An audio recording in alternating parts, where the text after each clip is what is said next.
بسم اللہ الرحمن الرحیم۔ السلام علیکم۔ روزانہ واقعات سننے کے لیے اس چینل کو سبسکرائب کریں۔ بنی اسرائیل میں ایک صالح شخص تھا۔ اس کا ایک بیٹا تھا۔ جب اس کی وفات آئی تو اس نے اپنے بیٹے کو وصیت کی کہ خدا کی قسم کبھی نہ کھانا، نہ جھوٹی نہ سچی۔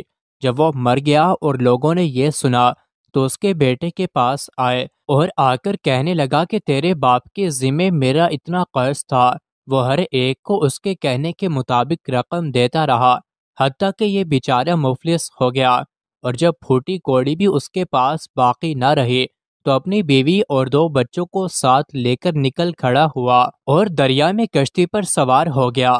خدا کا حکم، کشتی ٹوٹ گئی اور یہ چاروں ستم رسیدہ علیحدہ علیحدہ ایک ایک تختے پر بہنے لگے، اور باد مخالف نے ہر ایک کو ایک دوسری سمت میں جا پھینکا۔ یہ شخص جس نے مدعیوں کے ظلم سے وطن چھوڑا تھا، ایک جزیرے میں پہنچ گیا جہاں کوئی آدم ذات نظر نہ آتا تھا۔ حیران تھا کہ کیا کرے۔ اتنے میں ہاتف سے ایک آواز آئی کہ ماں باپ کے ساتھ احسان کرنے والے، مشیت الہی اس بات کی مقتضی ہے کہ تجھ کو ایک خزانہ ملے، فلاں جگہ جاؤ اور وہاں سے خزانہ نکال لو۔ یہ وہاں پہنچا تو اس مقام سے واقعی خزانہ مل گیا۔ پھر اللہ تعالیٰ نے کچھ آدمی کہیں سے وہاں بھیج دیے۔ اس نے ان سے بڑا اچھا سلوک کیا اور اس کے اس نیک سلوک کی خبر گرد و نواح میں پھیل گئی، اور مہمان نوازی و غربہ و پروی کی دور دور تک شہرت ہو گئی۔ چنانچہ اطراف و جوانب سے لوگ اس کے پاس آنا شروع ہو گئے، اور جو آتے گئے وہیں بستے گئے، یہاں تک کہ وہ جزیرہ ایک بڑا شہر ہو گیا، اور یہ شخص اس جزیرے کا حاکم بن گیا۔ خدا کی شان، جیسے کہ اور آدمی اس کی خبر سن سن کر اس کے پاس آتے تھے، ایسے ہی اس کے بڑے بیٹے کو بھی خبر لگی کہ ایک شخص ان اوصاف کا فلاں جزیرے میں ہے، اور اس کی وجہ سے وہ جزیرہ آباد ہو گیا ہے۔ یہ سنتے ہی وہ بھی ادھر کو روانہ ہو گیا۔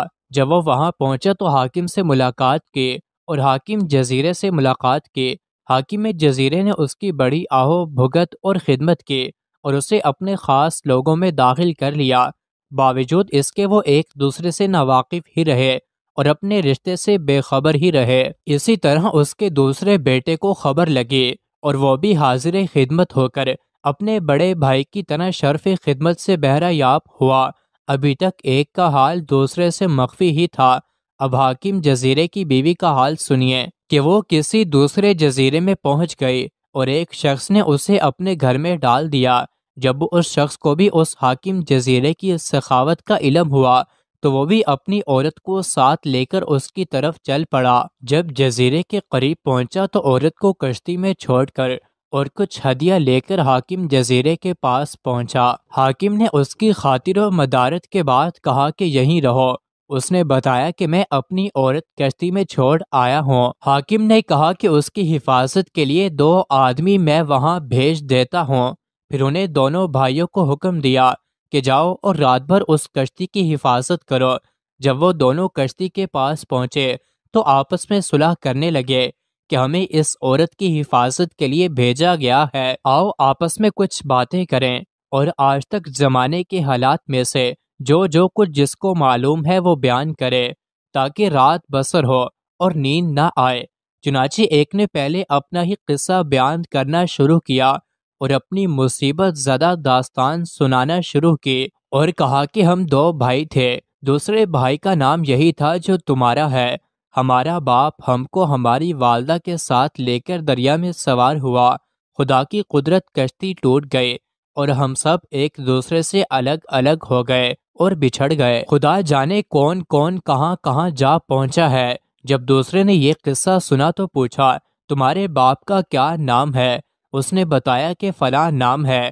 پوچھا، اور تمہاری ماں کا نام؟ اس نے ماں کا نام بھی بتایا۔ یہ سن کر اسے تاپ نہ رہی اور دوڑ کر اس سے لپٹ گیا اور کہا کہ رب کعبہ کی قسم، تو میرا بھائی ہے۔ وہ عورت جو کشتی میں بیٹھی تھی وہ در حقیقت ان کی ماں تھی، بیٹھی دونوں کی باتیں سن رہی تھی۔ جب صبح ہوئی اور وہ شخص کشتی پر آیا تو عورت کو نہایت غمگین پایا۔ یہ دیکھ کر اسے شک گزرا کہ شاید ان دونوں پہرے داروں نے کوئی شرارت کی ہے۔ چنانچہ وہ غصے میں الٹے پاؤں پھر حاکم جزیرے کے پاس پہنچا اور سارا قصہ سنایا۔ حاکم نے ان دونوں کو طلب کیا اور ساتھ ہی اس عورت کو بھی بلا لیا اور پھر عورت سے پوچھا کہ بتاؤ تم کو ان سے کیا شکایت ہے؟ وہ بولی جناب ان دونوں سے کہیے کہ یہ رات کا اپنا قصہ جو سنا رہے تھے پھر دہرائیں۔ چنانچہ انہیں یہ حکم دیا گیا اور انہوں نے پھر وہی قصہ بیان کیا۔ حاکم جزیرے نے یہ قصہ سنا تو بے اختیار اپنے تخت سے اٹھا اور ان دونوں کو سینے سے لگا کر کہنے لگا خدا کی قسم تم تو میرے ہی بیٹے ہو۔ ادھر عورت بھی بے چین ہو گئی اور پکار اٹھی اور میں خدا کی قسم ان دونوں کی ماں ہوں، بے شک اللہ تعالیٰ جب چاہے بچھڑوں کو جمع کرنے پر قادر ہے۔ مزید ایسی ہی ویڈیوز کے لیے چینل کو ضرور سبسکرائب کریں۔